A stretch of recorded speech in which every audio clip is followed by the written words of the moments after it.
Hello. तर आज मी एक थोडी डिफरंट टाईपची साबुदाणा खिचडी ट्राय करते, जी की आपल्या नेहमीच्या उपवासाला चालत नसते, पण अशी बनवल्याने टेस्ट फार छान लागते. आज तर काय आमचा कोणाचा उपवास नव्हता आणि माझ्या पप्पांची फार दिवसाची इच्छा होती की अशा टाईपची खिचडी बनवा.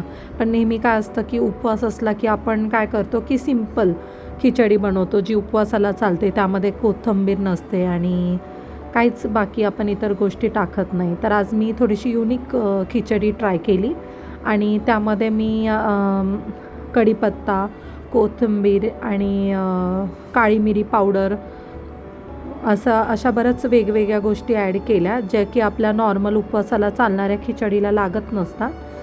तर अशा प्रकारे मी खिचडी बनवली, साबुदाण्याची खिचडी बनवली. तर आपण बघू शकतो की ही खिचडी किती सुंदर दिसते.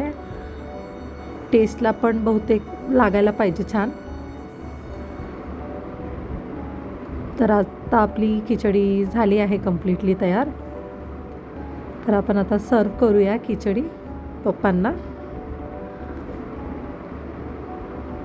लिंबू तर मी वरतून टाकलं आहे, पण परत याच्यासोबतही सर्व केलं आहे. चला तर आता खिचडी पप्पांना देऊया. का माहिती आवडते की नाही पप्पांना. पप्पा बिझी आहेत फोनवर. Okay, bye.